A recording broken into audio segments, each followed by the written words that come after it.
Ahora tenemos el gusto y la satisfacción de contar con el doctor Gerardo Aizanoa. Él ha sido ministro de Educación. Actualmente es asesor del rector de la Universidad Alas Peruanas.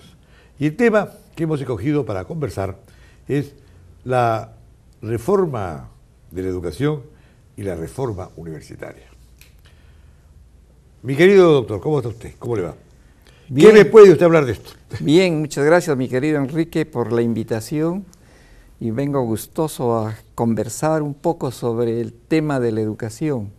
Es un tema muy importante, es privilegiado en cuanto a planteamientos en la etapa de campaña electoral, pero cuando se llega al gobierno no sigue siendo así. Se olvidan. Se olvidan.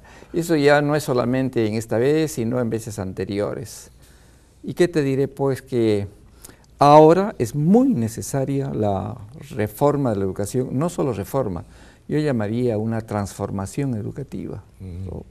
Porque reforma es pues cambio de formas, claro, de maquillaje, de cuestiones formales, ¿no? En cambio una transformación va a la esencia, a la estructura, y eso es lo que se necesita ahora. Una verdadera reforma, ¿no? ¿Y la reforma universitaria? También, esa es mucho más urgente. Ajá. ¿Y sabes por qué? Porque tradicionalmente las reformas que han habido en el país y en muchos otros países es primero la primaria, después la secundaria y después la superior. Claro. Y cuando ya se llega a la superior ya se cambió de gobierno. Y la demostración está pues en que la ley 23733, la ley universitaria, viene desde el segundo periodo de Belaún, desde el año 83. Más de un cuarto de siglo, claro, ¿no? Y entonces ya se necesita un cambio, pues. Sobre todo en un país como el nuestro, que es un país muy legalista. Sí. Nosotros los peruanos, para cambiar una situación, primero hay que pensar en una ley. Sí. Y una vez expedida la ley, hay que pensar en el reglamento. Entonces, no tenemos... Se pasa la vida pensando. La vida pensando, ¿no? Y no tenemos la mentalidad proactiva de los pueblos sajones, por ejemplo, en que hay que vivir, experimentar y luego legislar. Lógico. Así es. La experiencia es lo que te va a dar la razón, claro, para los determinados, digamos, parámetros que uses o lo que dispongas, como que se hace así, se hace así, lo que sea, bueno, pero base de la experiencia, bueno. Así es. Eso es un poco de investigar también. La investigación es vital y la investigación debe ser una cosa, pero obligatoria en las universidades. Una universidad que no investiga no tiene razón de ser. Mira, Enrique, casualmente has tocado un tema importantísimo. La Universidad Peruana se ha dedicado, ha enfatizado, ¿no?, la docencia. ¿Sí? Sabes que las funciones universitarias son tres. La primera es la investigación, la segunda la docencia y la tercera la proyección social. Y últimamente se ha añadido la extensión universitaria. Bueno, son, digamos, 4 funciones. Pero en el Perú se ha privilegiado mucho la docencia, ¿no? Escuela de formación profesional. Yo diría que no, es muy, digamos, muy radical decir que no hay investigación. Hay, pero una investigación demasiado constreñida a la docencia. Claro. Hay niveles de investigación. En primer lugar, hay una investigación que hace un profesor, un buen docente universitario, dictando el curso, encomienda a sus alumnos que investiguen. Claro. Pero es una investigación monográfica, descriptiva, de nivel muy elemental. Y luego los departamentos debieran hacer un segundo nivel de investigación que es de carácter explicativo, ¿no? Claro. El porqué de las cosas. Al terminar el bachillerato, la licenciatura, ya el estudiante debe estar trabajando con idea de proyecto de investigación, con una investigación de carácter prospectivo, ¿no? Es decir, ¿qué va a pasar si no tomamos acciones? Lógico.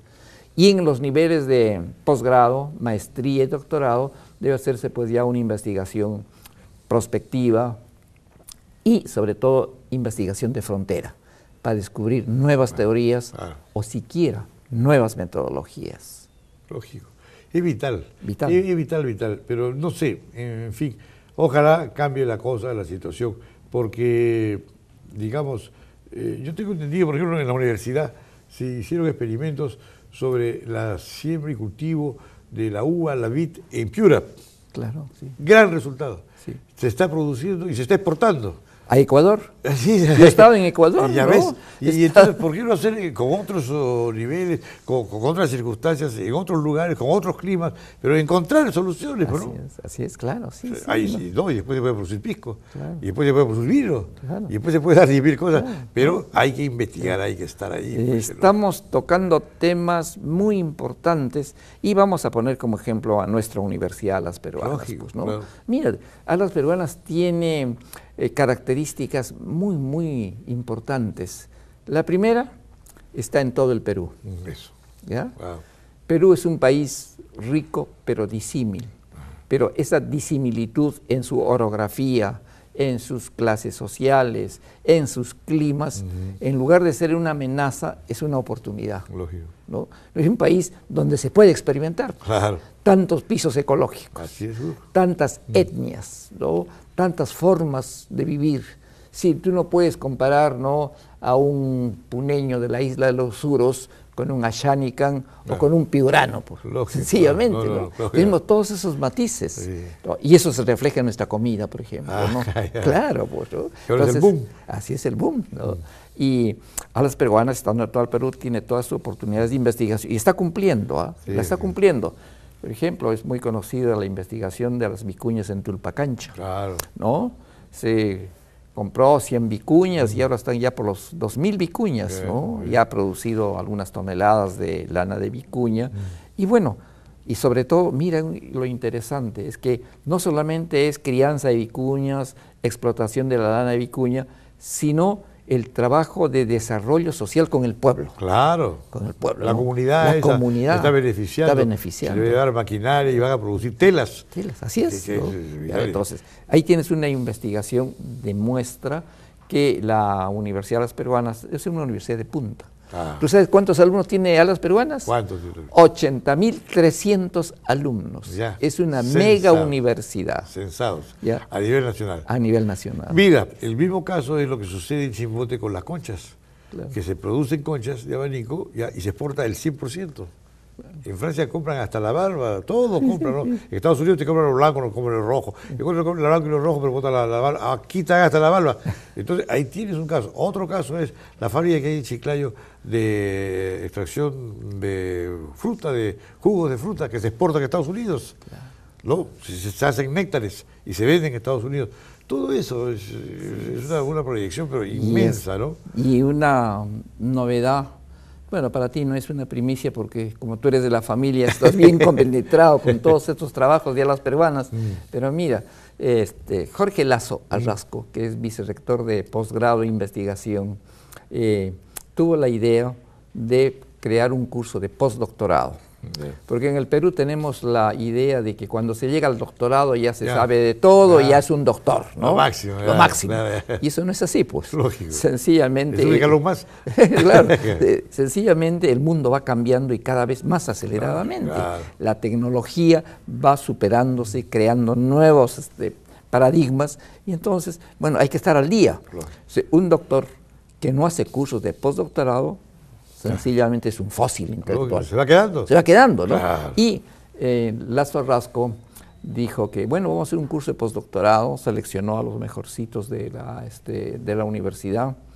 Y como hay que oficializar esto, Alas Peruanas envió a la Asamblea Nacional de Rectores el proyecto, ¿no?, como una experiencia. ¿Y qué crees que le respondió la Asamblea? Señor, no está en la ley, por lo tanto no podemos aprobar nada, no existe. Y bueno, ¡qué horror! Ya, se han graduado, no graduado, yo diría certificado, ¿no? 27 doctores ya con el curso de postdoctorado. ¿Y para qué? Sencillamente para 3 cosas. Tener una visión interdisciplinaria. Ya. Porque ahora pues una profesión ya necesita el auxilio de otras profesiones. Claro, tiene que conectarse. Interrelacionados, lógico. La vida es así. Así. En segundo lugar, tener una visión sistémica. Claro. Diferenciar medios de fines, ¿no?, y trabajar con grandes estructuras. Una visión sistémica. Y en tercer lugar, una visión proyectiva hacia futuro. Nosotros estamos acostumbrados de hacer tendencias de crecimiento pasivas, se estudia, ¿no?, cuál es la tendencia de crecimiento, se aplican fórmulas matemáticas y eso se proyecta. Pero eso no es así, no, pues. Sencillamente, ¿no? Hay que ver cuáles son los desafíos que nos va a dar el futuro y comenzar a vivir desde hoy, ¿no?, adecuarnos a esos desafíos. Lógico. Esa es la visión prospectiva. Si no, no vale nada el estudio. Si pues. no, nada el si estudio. no dice una solución al problema. Así es. Y estos 27 docentes, doctores, que han hecho ya su postdoctorado, han adquirido esa mentalidad y a trabajar en equipo. Porque la investigación solitaria, el laboratorio ya pasó de moda. Lógico, Hay que aprender a trabajar en equipo claro. y formar redes, lo que los americanos llaman el network. ¿Y quieres que te cuente una cosa? A ver. Comúnmente dicen que los americanos son los inventores del network. No. Network, Fueron los incas. Claro. Porque estuvieron en el Cusco, para comunicarse con el imperio, que era muy grande, ¿no?, hicieron sus grandes caminos, los caminos del Inca. En el camino, cada cierto trecho, construyeron un tambo para alojar a los que llevaban las noticias, ¿no? Que iban por el camino. Que iban por el camino. Pero también para construir silos, albergues, ¿no?, alimentos para épocas de hambruna o de guerra. La comida que se guardaba. La comida que se guardaba, ¿no? Entonces, ya hay caminos, hay tambos, hay comunicación a través de los chasquis. Y esos chasquis, ¿qué llevaban? Llevaban información, sí, en los quipus, que es todo un código informativo del tamaño del nudo, el color del nudo, la distancia entre un nudo y otro, era información. Y había que decodificar esa información. Ahí está el trabajo en red. Pues, había que leerlo, claro. El trabajo en red, ¿no? Y cualquiera lo hace. Y esas cosas no se enseñan en los programas de primaria y secundaria. No, pues. ¿No hay? Otra cosa que te digo, tú estás viendo ahora el código de barras. Claro. Sí, ¿Y los quipus? Claro. ¿No son código de barras? Es un código de barras. Claro, pues, es el origen, ¿no? Pero hay que hacer el estudio. Es como la computadora frente al ábaco. Sí. El ábaco de los chinos fue una computadora. Claro. Sencillamente. Son cosas interesantísimas, mi querido Enrique. Claro. Y que las universidades están en la obligación de hacerlo, no lo hacen de puro ocioso. Yo paro discutiendo con la gente, acá tienes tú en la revista nuestra, tienes el Perú, y tienes todos los lugares donde está representada por filiales la Universidad de las Peruanas. Nosotros estamos llevando cultura al pueblo, a lo más hondo y profundo del país, ahí está. Dice que no hay profesores. Haremos profesores, pues entonces. Acá los demás, las grandes universidades que cuestan un ojo en la cara, están en Lima, porque la planta está acá. Y el día que la planta se vaya acá, se van ellos también. No hay ninguno, es uno que está haciendo patria. Tienes razón. En ese sentido, mira, en Lima, si uno no se actualiza, si uno no profundiza en sus estudios, si no se culturiza, sencillamente es porque es ocioso, no quiere, o en fin, porque el ambiente limeño a uno lo incentiva a actualizarse. Lógico. Pero en provincias no es así. No, pues, son más tranquilos. Más tranquilos. Entonces es tarea de la universidad ser un foco de irradiación cultural, científica, tecnológica. Y en eso estamos trabajando también en Alas Peruanas. Y lo que es muy bueno también que hay un solo currículum. Claro. Para todo el Perú. Así es. Tú puedes comenzar a estudiar en Tacna y acabar en Loreto. Y con la misma currícula. Claro. No hay problema. Así es. Y no hay diferencia tampoco, ¿no? Y el otro, mira, yo estoy bien contento en Alas Peruanas, porque mira, la semana pasada nomás ha demostrado que es una mega universidad. Sí, pues. Tiene capacidad operativa para llevar adelante 2 seminarios internacionales. Así es. El de educación y distancia y derecho.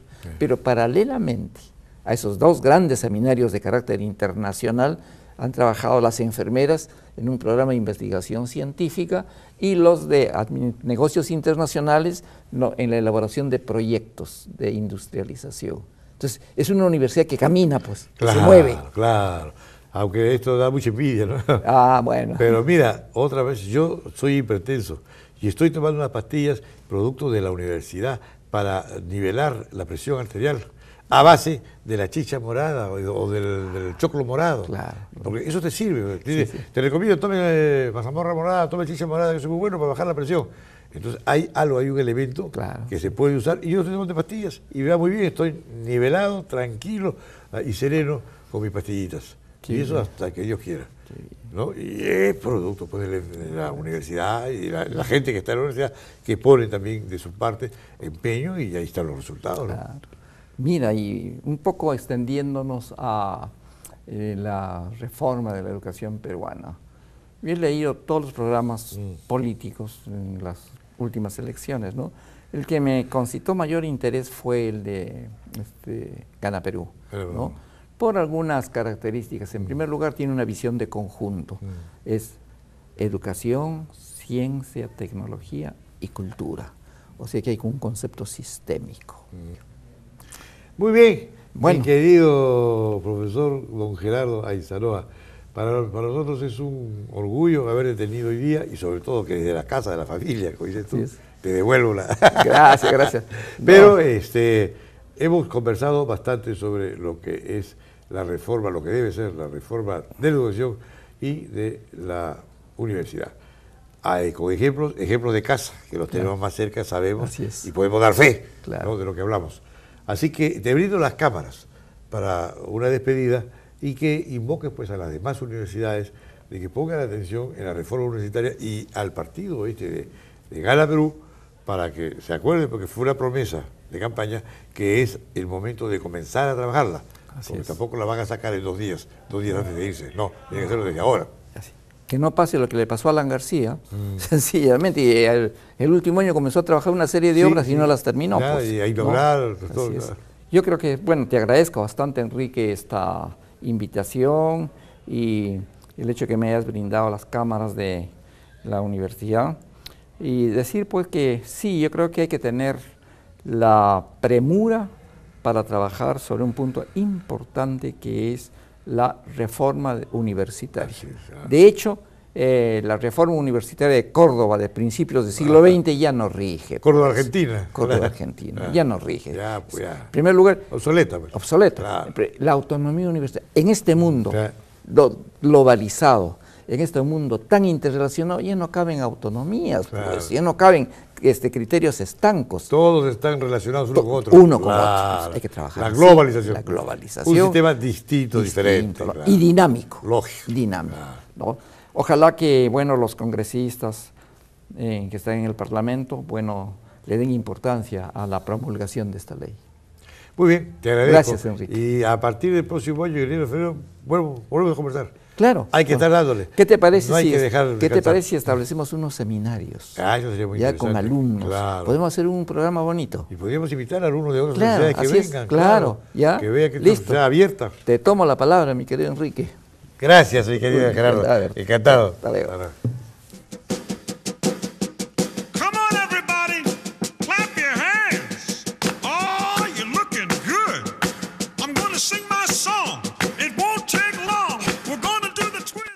Pero cuando se llega al gobierno no sigue siendo así. Se olvidan. Se olvidan.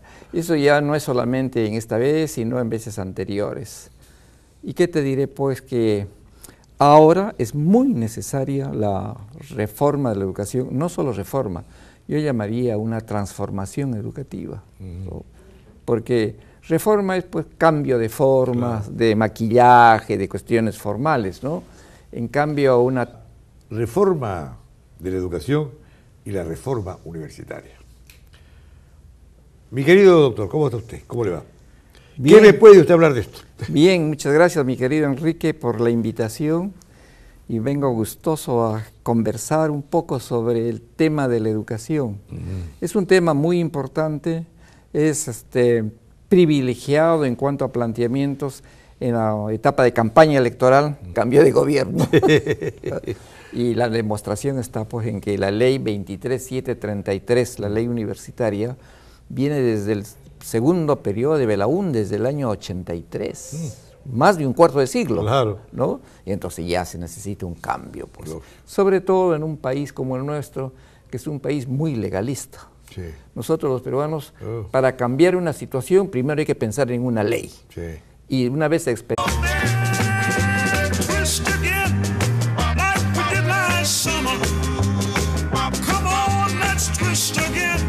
Ahora tenemos el gusto y la satisfacción de contar con el doctor Gerardo Ayzanoa. Él ha sido ministro de Educación. Actualmente es asesor del rector de la Universidad Alas Peruanas.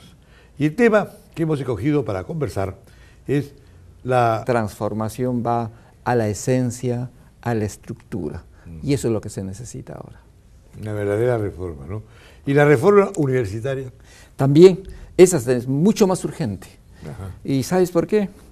Porque tradicionalmente las reformas que han habido en el país y en muchos otros países es primero la primaria, después la secundaria y después la superior. Claro. Y cuando ya se llega a la superior ya se